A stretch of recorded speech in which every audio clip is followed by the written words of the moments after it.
Maurão, vou começar por você, porque tem esse Corinthians e São Paulo hoje, na Neoquímica Arena. A gente sabe, o Corinthians não passa seu melhor momento, já o São Paulo cresceu muito com o Dorival Júnior, mas vem de uma derrota para o Cuiabá.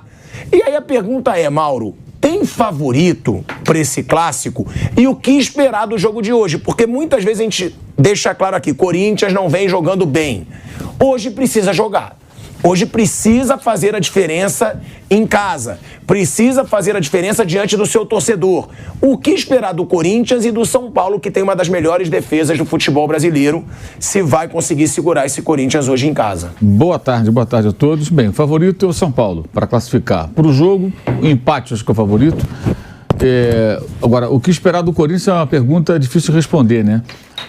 Eu acho que o torcedor deve esperar um Corinthians mais agressivo, não aquele Corinthians covarde do 1-1 recente com o São Paulo, quando foi presenteado com um pênalti que não aconteceu, um erro de arbitragem, empatou o jogo, abraçou 1-1 e ficou ali agarrado e levantou ao final o simbólico troféu tabu, né? Que não vale nada, né? É só para ficar falando e não quer dizer nada. Troféu tabu. Isso não vale. O Corinthians não tem que se contentar com o troféu tabu, mas isso foi... Esse foi a muleta usada naquela oportunidade. Hoje não adianta troféu tabu, porque se não perder, empatar e o São Paulo vai jogar o segundo jogo em casa, o São Paulo fica na situação mais confortável, porque em casa o São Paulo também tem sido bem forte.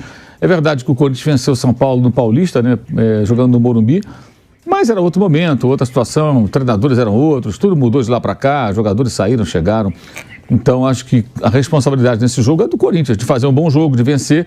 E vencer um adversário importante, né? Porque as vitórias do Corinthians foram acumuladas em cima de times mais fracos. Exceção do Atlético Mineiro, que mesmo numa fase muito ruim, venceu o Atlético em Minas. Tenho dito isso repetidas vezes, porque eu acho que é importante.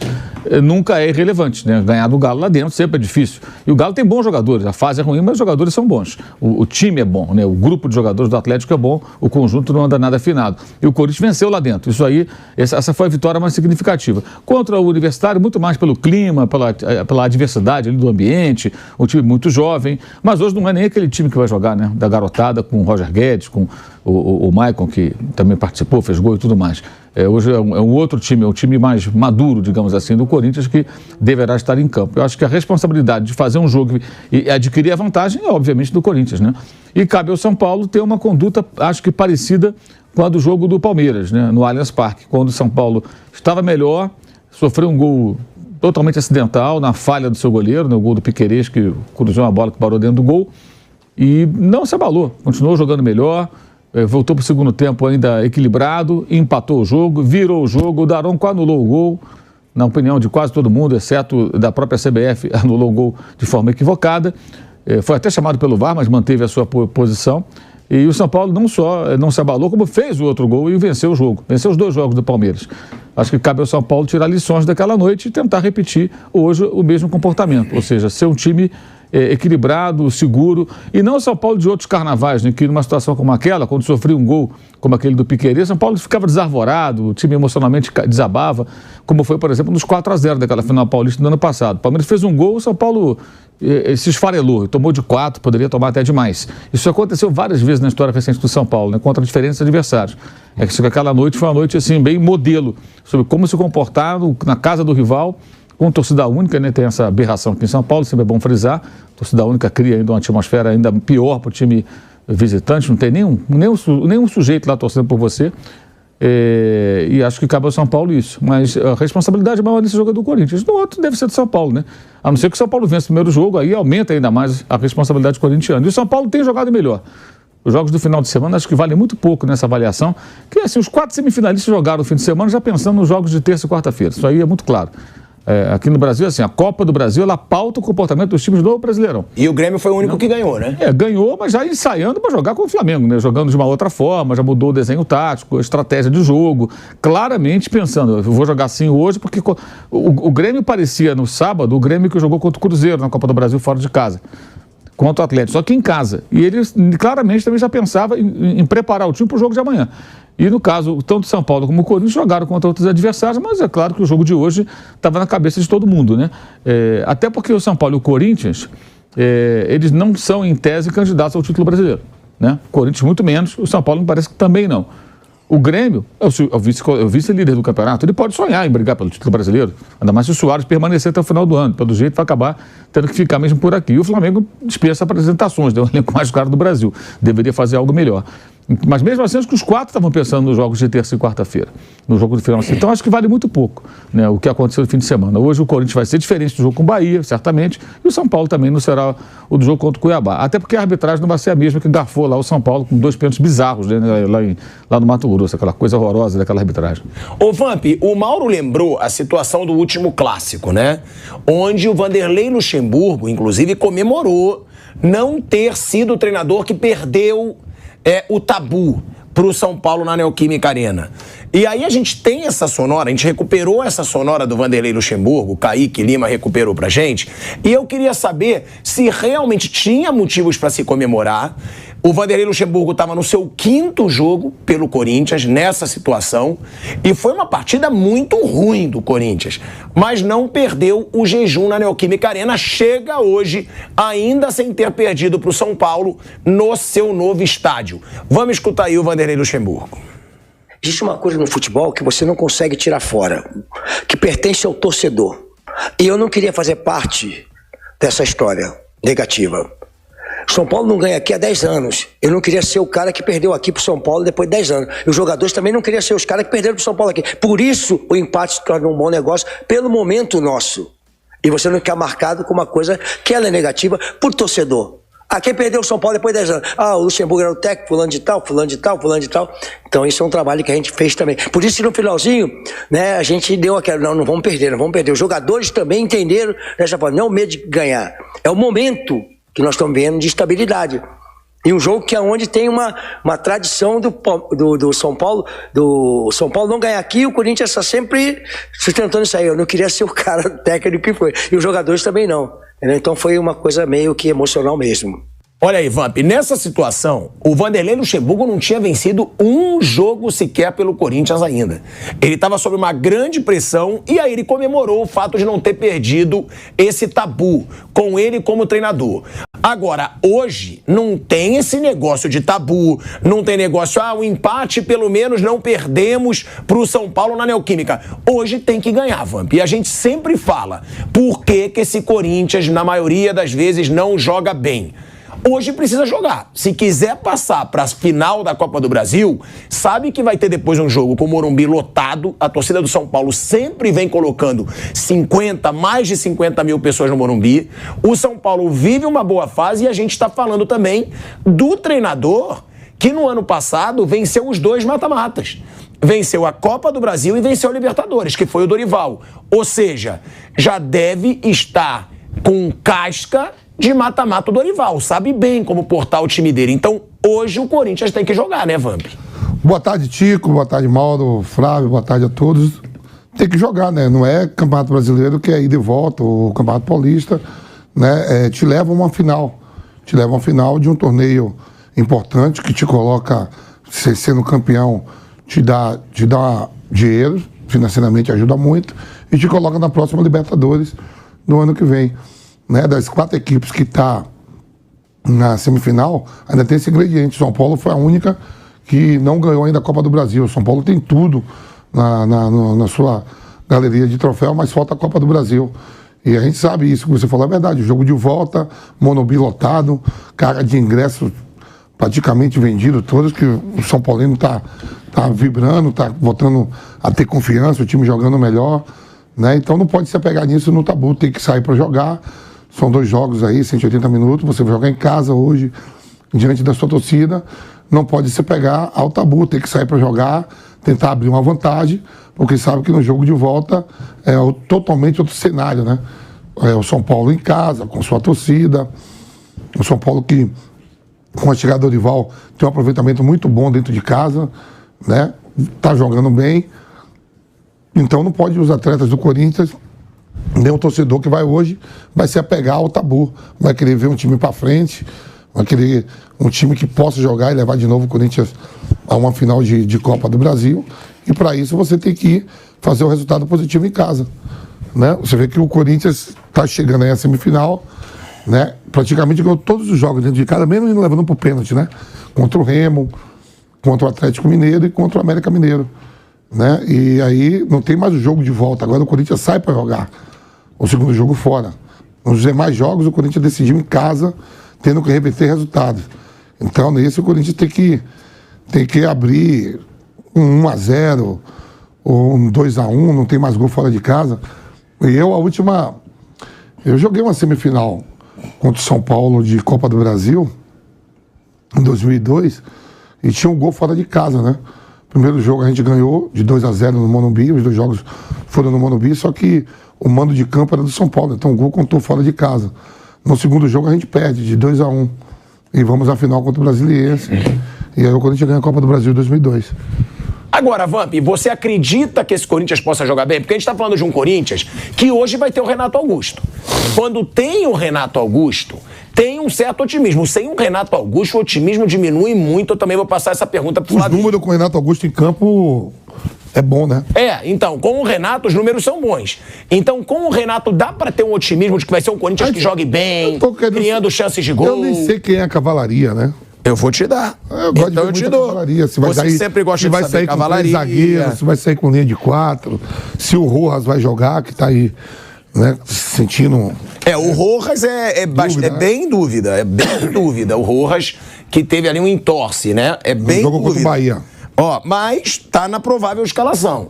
Então eu vou te dar a cavalaria pra você falar sem peso na consciência. Vamos lá. Cássio, Bruno Mendes, 3 zagueiros. Gil e Murilo. Ou seja, vai com 3 zagueiros. Fagner, Fausto Vera, Rojas ou Juliano. É isso também, né? O Juliano é jogador, gente. O Juliano joga bem. Eu não sei por que o Juliano ainda não jogou no Corinthians, mas também é um cara que, se decidir jogar hoje, pode jogar bem. Renato Augusto e Fábio Santos. Ou seja, Fábio Santos e Fagner meio como pontas ali, né? Como alas ali. E aí, Roger Guedes e Yuri Alberto. Essa é a cavalaria, agora você não tem como correr. Eu acho que é o que tem de melhor, né? Mesmo se sair sem 3 zagueiros e botar o Juliano, fica nisso aí mesmo. Não tem... Mas dá pra encarar o São Paulo, esse time aí. Dá pra jogar bem em casa? É o que se espera, né? O Corinthians, na temporada, vem oscilando muitos jogos em casa. Só que na Copa do Brasil, por incrível que pareça, o Corinthians joga bem em casa. Jogou bem com o Atlético Mineiro. Contra o América, estava bem, tomou o gol ali no final, foi pros pênaltis. Mas era o jogo da volta. Agora é o primeiro jogo que o Corinthians vai jogar o primeiro em casa, né? Ele reverteu contra o Remo. Então, ele tem que... Ele reverteu contra o Atlético Mineiro. Ele já não chega na desvantagem. Porque os outros jogos ele chegou na desvantagem, tendo que reverter. Contra o Remo, contra o Atlético Mineiro e o América Mineiro. Agora não, ele tem que fazer o resultado para sair o segundo jogo. Então tem que ir para cima. O que esperar, Flávio Prado? Boa tarde, Flávio Prado. O que esperar desse Corinthians e desse São Paulo pro jogo de hoje? Porque o São Paulo, eu acho que a gente sabe bem o que esperar pro jogo de hoje. Tem uma das melhores defesas do futebol brasileiro entre os clubes da Série A nessa temporada. Tem um time que é mais organizado, o Dorival Júnior conseguiu organizar esse time e que com certeza vai jogar para não perder e achar ali chances de contra-ataque. É o que a gente se espera do São Paulo. Um time com uma boa defesa, que vai se defender bem. E do Corinthians, que geralmente não joga bem. A gente deve esperar um Corinthians que vá atacar o São Paulo, vá propor o jogo. É isso que os torcedores têm que esperar para o jogo de hoje? Olha, Pilhado, dos dois lados, tá? Boa tarde a todos. O primeiro jogo é sempre um jogo para você tomar um certo cuidado. Então, eu tenho minhas dúvidas se alguém vai ousar alguma coisa, sabe? Eu tenho muitas dúvidas disso, porque o 0-0 não elimina ninguém, o 0-0 acaba sendo legal para todo mundo. O Mauro lembrava da postura do São Paulo contra o Palmeiras, quando o São Paulo foi agressivo, inclusive jogando contra o Palmeiras. Seria uma surpresa para mim. O São Paulo tem mais time que o Corinthians, sim, mas nessa altura é complicado. Eu acho que é jogo para todo mundo esperar um pouquinho. Acho que ninguém vai se arriscar muito, salvo se alguém fizer um gol logo no começo, principalmente se for o São Paulo. Aí o Corinthians vai ser obrigado a sair, vai ser obrigado a se arriscar. Mas eu acho que vai ser um jogo de muito cuidado, de muita cautela. Mesmo o Corinthians tendo que sair, se ele perde o jogo, hoje acabou a disputa. Então eu tenho a impressão que ninguém vai ser ousado, não. Pelo menos no começo, estou esperando um jogo bem travado, todo mundo se segurando, para poder chegar vivo no segundo jogo. O Corinthians com o Renato Augusto não pode ser mais ousado? Será que não é hora do Corinthians ser ousado? Porque o Corinthians também vai muito mal fora de casa. Eu acho que ele vai precisar ser um pouquinho mais ousado, sim. Mas eu não acredito numa grande ousadia, sabe? Acho que assim, ele vai ter que arriscar um pouquinho mais. Isso ok, concordo. Mas assim, não acho que vai sair fazendo isso. Talvez no segundo tempo, se a coisa estiver um pouquinho mais complicada. Não creio que o Corinthians saia com tudo, embora tendo o Renato Augusto, a postura é outra. Mas acho que vai ser um jogo de muito cuidado, especialmente no primeiro tempo. E aí, vamos ver o que vai acontecer no segundo tempo. Mas, para mim, acho que a ideia principal dos dois times será continuar vivo para a segunda partida. Mauro, quando a gente falava, né, em Corinthians e São Paulo, nessa temporada, a gente geralmente falava em crise. A gente geralmente falava em clubes que estavam mal organizados, que têm mais gestões, clubes que estavam sendo pressionados por torcedores. Os dois tiveram ali reunião com torcidas organizadas, pressão de torcida organizada, postagens de torcidas organizadas ameaçando. E hoje, por incrível que pareça, os dois chegam num bom momento.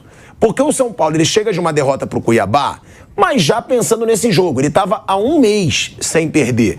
O time do Dorival Júnior chega de uma eliminação, eliminando o Palmeiras, que era grande favorito e jogando melhor os dois jogos. Elimina o Palmeiras do Abel Ferreira jogando melhor os dois jogos, tanto no Morumbi quanto no Allianz Parque.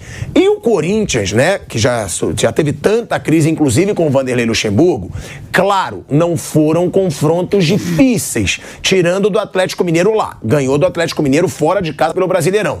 Isso tem que se reconhecer.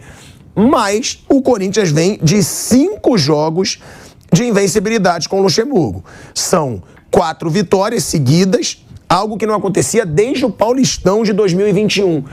Ou seja, isso é positivo para os dois, né? Chegar no momento, passaram por tanta crise na temporada, mas no momento mais importante, eles chegam numa boa fase. Mas isso não tem nada a ver com a gestão, né? A gestão do Corinthians continua sendo ruim, a do São Paulo acho que não tão ruim quanto, mas também problemática, também com várias questões aí que são colocadas com frequência, reclamações de torcedores e tudo mais, mas é a Copa, né? A Copa é assim, o Corinthians pegou o Remo, nos pênaltis passou, o Atlético Mineiro passou e agora o América Mineiro. Tirando o Atlético, você vê que é um desafio também com times mais fracos, né? Não pegou nenhuma pedreira. O São Paulo pegou o Palmeiras, campeão brasileiro, bem mais complicado, né, do que os adversários do Corinthians. Então, assim, a Copa oferece essa possibilidade de você chegar numa semifinal. As Copas, agora no Brasil pouco acontece isso, mas eventualmente os pequenos conseguem chegar. Antigamente você via time pequeno chegando aqui e lá fora, hoje cada vez menos, né? Isso não tem ocorrido, talvez até por um distanciamento aí de investimento e tudo mais. E o Corinthians ele pode ter crise financeira e tudo, mas tem um dos elencos mais caros do Brasil. Acabou de contratar mais um jogador, o Lucas Veríssimo, né, que não vai custar barato, né? Ontem as informações... 1 milhão de euros. Mas é mais, né? Lá em Portugal, o que eles estão dizendo, 1 milhão de euros de empréstimo, 1,5 milhão de euros de remuneração do jogador que o Benfica vai economizar, que vai pagar o Corinthians. Isso é segundo a imprensa de Portugal. Mas 1,5 milhão de euros de remuneração? Durante um ano. Quanto o cara vai ganhar. O Corinthians assume o salário do rapaz. Isso segundo a imprensa de Portugal. Ontem eu falei com alguns colegas, depois o Jornal A Bola publicou isso tudo também. Mas o João Vitor, né, que eles teriam que pagar um bônus e não vão pagar... E tem alguma coisa sobre, não está muito claro, para mim não ficou muito claro, mas pelo que entendi, se ele atingir uma determinada meta, o Corinthians tem que pagar mais uma grana. E é um empréstimo, ao contrário do que eu falei ontem aqui, sem obrigação de compra. Ao Flamengo parece que eles ofereceram essa condição, o Flamengo não quis, mas não tem. Eles querem, na verdade, que o jogador rode para negociar o jogador. Custou 6,5 milhões de euros mais ou menos. Então, não deve ter chance para jogar com o atual técnico. Ele chegou na época do Jorge Jesus, né? O Smith, que é o técnico lá, o que veio da Holanda, ele não parece não ter a intenção de usar o jogador. Então, queriam mandar o jogador para algum lugar para jogar. Então, assim, não vai ter um custo imediato, mas tem um custo aí embutido. Então, o Corinthians, ele abre mão, ele consegue, em todo respeito, se livrar do Luan, né? Mas já arruma uma outra conta para pagar. E tem o Rojas também, que ia para o Botafogo e acabou indo para o Corinthians porque ofereceram mais para ele. Então o Corinthians continua atuando no mercado como se estivesse nadando em dinheiro. Mauro, você falou do Lucas. Então é um esse caro que você falou seriam 125 mil euros por mês. Você bota aí uns 800 mil. É praticamente o mesmo valor do Luan. Pois é um jogador. O do Lucas Veríssimo. O jogador tinha um contrato em euros lá no Benfica, que é o campeão português, é um time importante de Portugal. Então, tem tudo isso aí embutido. Então, ele continua fazendo esse investimento. O time do Corinthians, pelo investimento que tem mesmo com a crise econômica do clube, era para estar numa situação muito melhor. Ele tinha que estar bem colocado no campeonato, na semifinal da Copa do Brasil também, disputando a Libertadores. Tem que classificar na Libertadores. Ele já foi eliminado da Libertadores, correu o risco de ser o último colocado, só definiu isso na última rodada contra o Liverpool, em casa, quando venceu, com os meninos, diga-se de passagem. Fez uma campanha ridícula na Libertadores. O Corinthians ronda a zona de rebaixamento e consegue chegar na Copa, sabe-se lá como, batendo pênalti, o Cássio salvando o time. É assim que chegou. É muito pouco pelo investimento que é feito no Corinthians, evidentemente. Esses números olhando, assim, parece uma maravilha, mas se você olhar os adversários e toda a trajetória, é bem abaixo do que deveria ser, porque não estamos falando de um Corinthians com austeridade, gastando pouco, um time mais modesto, pagando as contas. Não, ele continua formando elencos caros. E ontem fez mais uma contratação. Ou seja, eu acho que até está entregando muito pouco pelo que custa esse grupo de jogadores, a comissão técnica e tudo que envolve o Corinthians.